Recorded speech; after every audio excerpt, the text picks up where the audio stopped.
En Espagne, le féodalisme n'a pas pris fin au Moyen-Âge. Dans ce village, il a survécu jusqu'à récemment. Pendant des siècles, les habitants ont vécu dans des maisons qui appartenaient à une famille aristocratique. Ils payaient une dîme avec leurs récoltes en échange d'un toit. Aujourd'hui, l'imposant palais du XVIIe siècle qui dominait les terres est abandonné. Les nouvelles générations sont parties faute d'avenir et il n'y a aucun projet pour restaurer le monument. Cependant, les quelques habitants qui restent continuent d'utiliser l'ancienne chapelle du palais pour célébrer la messe. Quand les propriétaires s'en vont et que les institutions détournent le regard, comment 4 siècles d'histoire meurent-ils réellement ? Accompagne-moi pour le découvrir.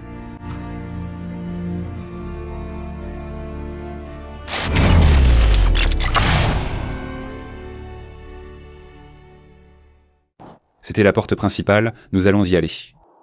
Mais je veux vous montrer la place. Je trouve que c'est une place au milieu de cet endroit impressionnant.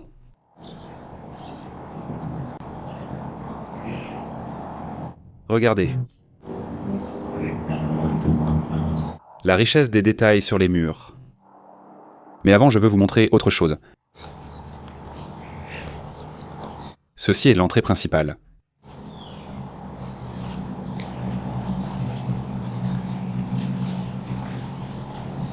Cette porte là-bas, c'est l'église, qu'ils utilisent dansant de temps en temps.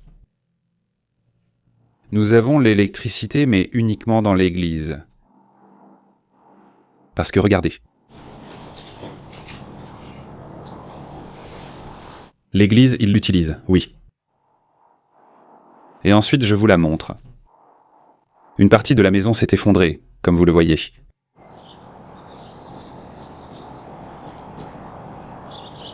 D'abord, nous allons voir la partie du bas et ensuite nous irons à l'étage. À l'époque, ça devait être beau. Voici les outils qu'ils utilisaient autrefois pour labourer.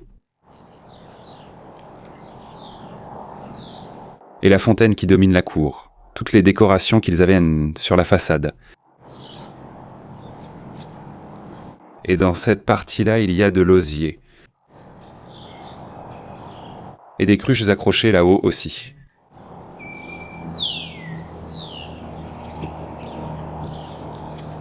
La cour est très belle. Je n'avais jamais vu une cour aussi grande dans un endroit abandonné. Ce sont les bancs de l'église qu'il devait y avoir avant. Cette partie, c'est la partie dangereuse, pour ainsi dire. Parce qu'on a regardé et il n'y avait personne dans l'église. Mais on ne sait pas à quel moment quelqu'un peut arriver. Ou ils peuvent célébrer une messe. On ne le sait pas. Regardez cette porte. Probablement pour le bétail. Avec les contrepoids là. Pour ouvrir le portail vers le haut. Avec les câbles. Toute la partie du bas était utilisée comme grenier, écurie et autres. Et c'est en assez mauvais état, pour être honnête. Toute la partie du bas. Alors, on va déjà voir la partie du haut. Vous verrez à quel point c'est délabré. Il y a des endroits qui sont en très mauvais état parce qu'ils sont en train de s'effondrer. Mais il reste beaucoup de choses. Et la première chose que nous allons faire, c'est d'aller en direction de l'église. J'y vais parce que je veux vous la montrer. Et après, je ne m'approcherai plus de là-bas. La partie droite est en très mauvais état. On voit qu'ils cherchaient quelque chose et qu'ils ont tout jeté par terre et tout le reste. Un crucifix.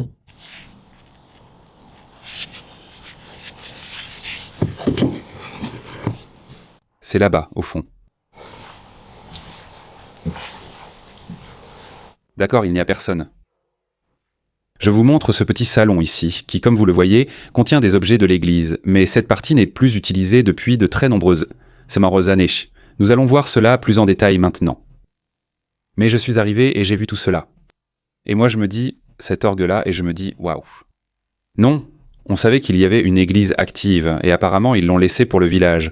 Voyons si je peux vous la montrer. Hein ?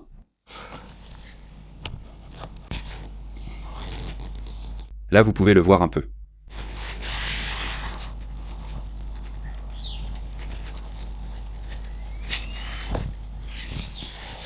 Elle est complètement active.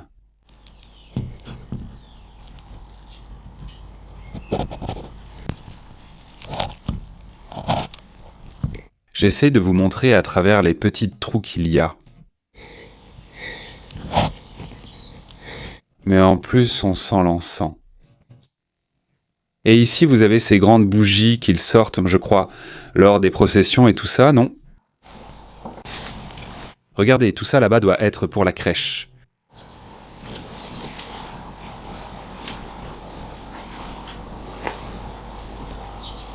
Calendrier de 1994. Regarde toutes les bougies qu'il y a là. Cette partie est tombée. C'est la collection d'outils et de ferrures qu'ils avaient en par ici.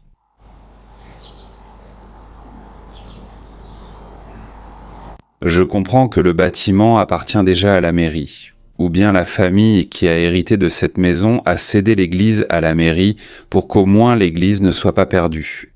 Sans entretien, vous voyez comment ça finit, comme la maison qui s'effondre. Tant qu'ils entretiennent cette partie, elle ne tombera pas. Regardez aussi les sols. Quand vous voyez ça sur le sol, c'est qu'il y a eu une accumulation d'eau et que le sol est gondolé, et c'est assez... C'est dangereux, enfin... Comme vous ne savez pas quand ça va tomber. J'en veux une paire.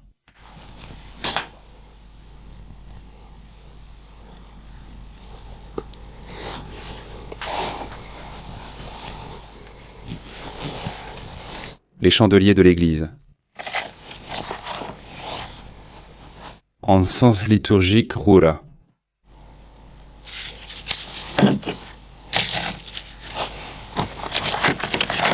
Derrière l'encens, c'est ça là-bas. Il t'explique comment utiliser l'encens et le mettre dans l'encensoir. C'est cool. Jour du séminaire. La collecte de fonds pour la campagne du séminaire a atteint un montant incroyable. Les vocations ont également été atteintes.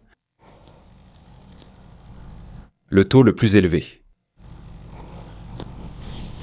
Pour faire un don, tu écrivais ton nom, ta paroisse et le montant que tu allais donner. C'est curieux. Eh bien, nous nous éloignons déjà de cette zone. Je pense que c'est la chose la plus curieuse de la maison, une église, car ce n'est pas courant. Bon qu'il y ait une église, oui, mais pas qu'elle soit encore en usage. Nous continuons à voir une maison impressionnante. Je suppose qu'à l'intérieur, je vous ai déjà raconté toute l'histoire. J'imagine que c'était pour des contes et des nouveaux, mais que c'est important. Ils pouvaient même être les fondateurs du village. Je vais bien m'imprégner de l'histoire pour tout vous raconter.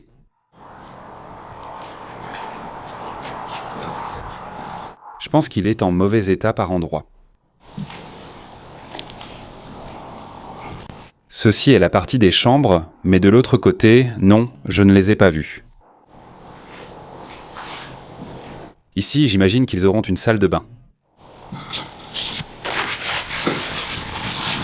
Oui. Je vais voir la salle de bain.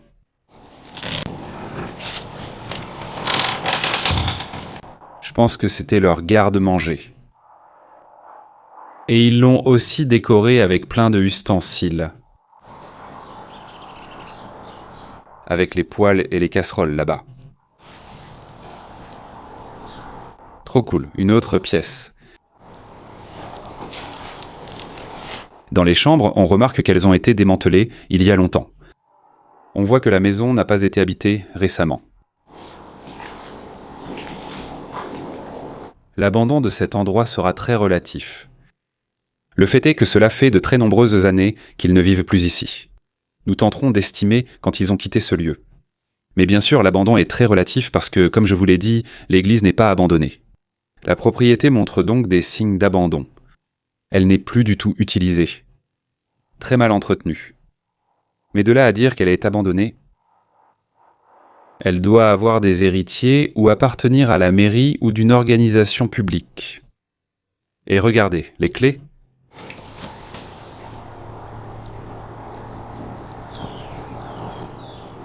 C'est la porte où nous sommes entrés. Regarde juste en entrant. Une énorme peau, je pense que c'est de mouton.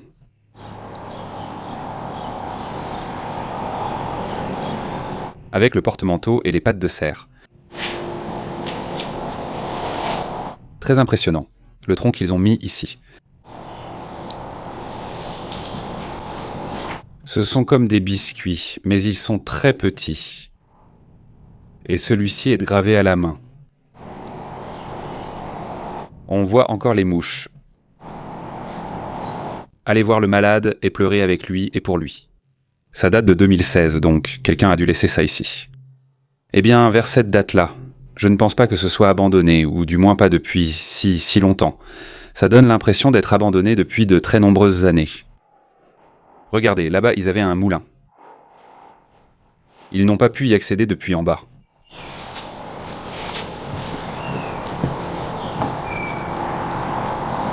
Et le moulin est énorme. Étrange de voir un si grand moulin dans une maison.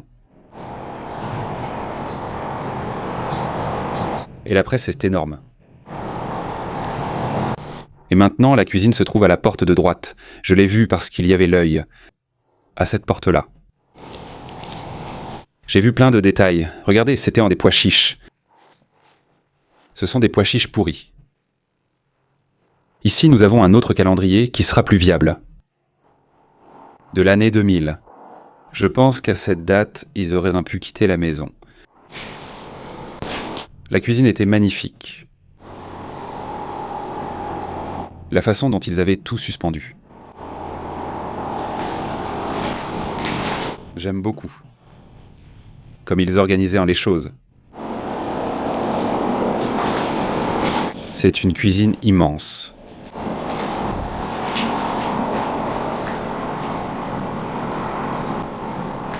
Tout était prêt, la nourriture aussi. Comme les pois chiches qu'on a vus plus tôt qui étaient pourris. Il y a une sorte de sauce, et là regardez. Ils ont aussi laissé quelque chose. C'était du riz. Et regardez dans quel état il est. Septembre 2001, vous voyez? Je pense que c'était vers 2000 l'an dernier. Là-bas, nous avons tout vu, tout ça là-bas. Je pensais que c'était une chambre. Mais non. C'était comme une salle de bain ou quelque chose comme ça. Ici, ils ont plein de choses que je ne montre que dans la salle de bain. Ils ont aussi du shampoing, donc oui. D'accord, je vois déjà la partie de la salle de bain. Je lui ai jeté un coup d'œil. Maintenant, je vous la montre. Regardez tous les vêtements accrochés.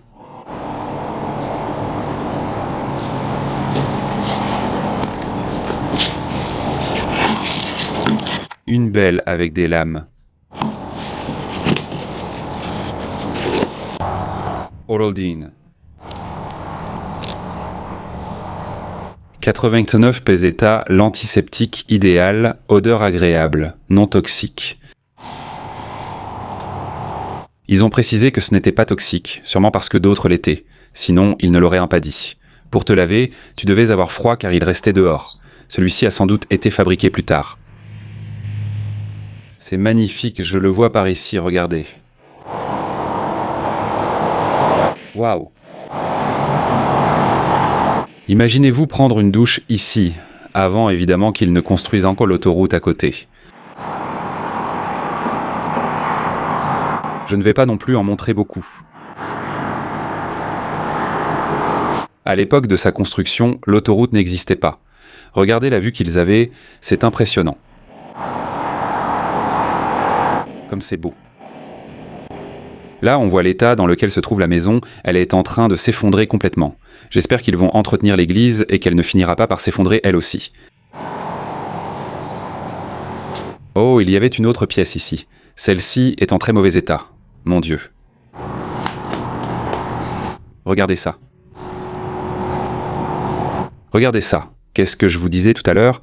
Tu ne sais pas, tu vois que le sol est bombé et tu marches dessus sans savoir quand il va céder, mais un jour il finit par céder. Un jour, il finit par céder. Impressionnant, le lit. Bon, les gars, regardez les gravats, je vois plein d'objets. On voit bien que la maison a été abandonnée avec tout ça, c'est évident. Ils ont laissé beaucoup de choses en partant. Mais pourquoi sont-ils partis? Et comme vous le voyez, ici, le soleil, je pense qu'on ne le voit pas bien, il est très bombé, donc on va le contourner. Sur la chaise, on le remarque vraiment. Sur la table aussi, on voit qu'il est sur le point de tomber. Par ici, c'est très bombé.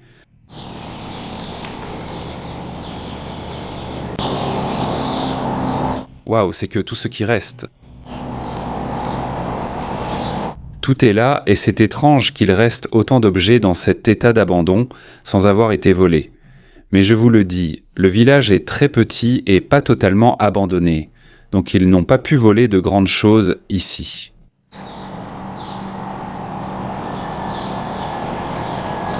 Regarde ce coffre.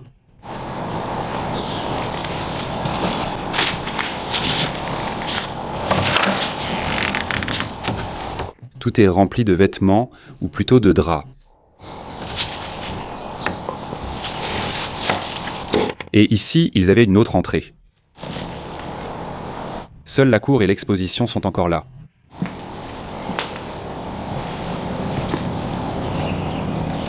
La cour est incroyable avec les blasons de la famille là-bas. Je ne sais pas si je dois marcher dessus.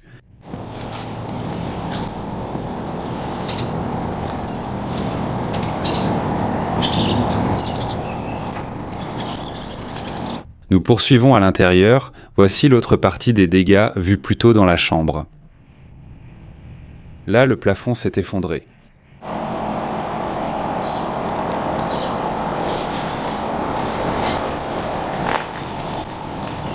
Regarde, une fissure se forme dans le sol.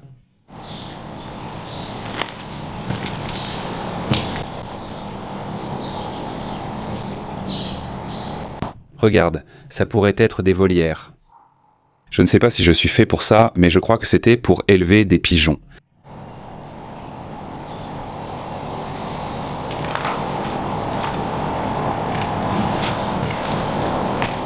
Nous sommes déjà de l'autre côté de là où il y avait tous ces dégâts. Quel dommage de ne pas l'avoir vu avant sa chute.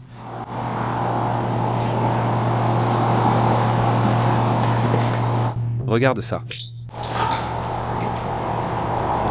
Impressionnant.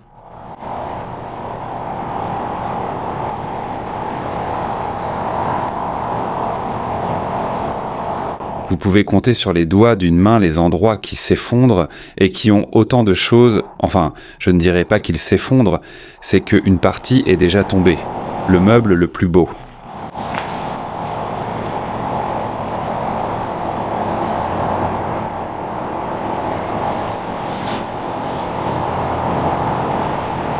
Waouh!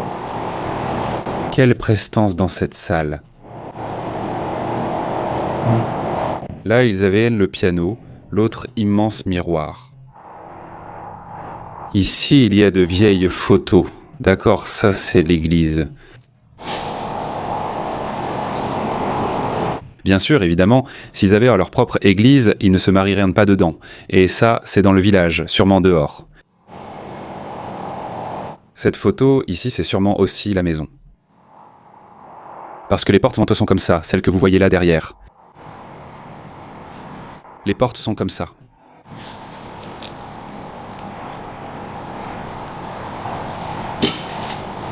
Ces photos ont été prises ici, dans la maison ou dans la cour, et certaines sûrement aussi dans le village. Alors si on va par là, waouh, le piano. Là où il y a les figures en haut et tout ça. Donc il a l'air vraiment abîmé.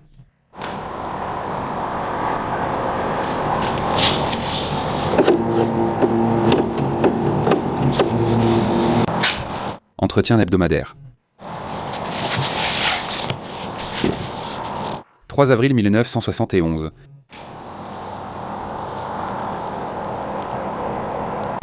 Et ça? Je crois que c'est déjà fini. C'est terminé, hein? Une petite salle de bain, c'est très modeste.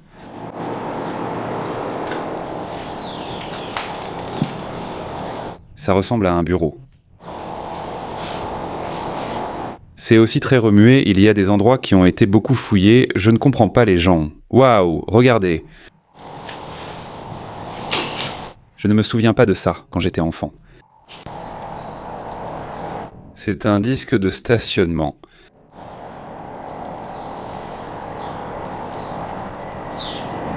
Zone bleue, sans zone bleue. C'est curieux. Disque de stationnement. Institut national de colonisation. Je joins les demandes d'aide qui ont été reçues dans cet institut et qui sont détaillées ci-dessous, afin que cette direction se rende sur les lieux indiqués et en fasse rapport.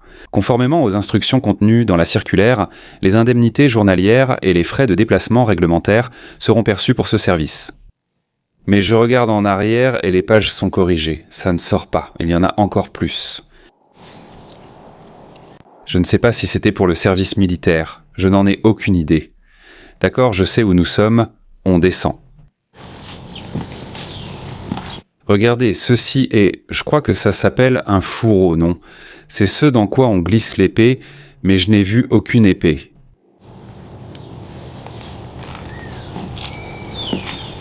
Par ici, on continue vers la cour. Je ne vois pas de meilleur endroit pour conclure la vidéo que celui-ci.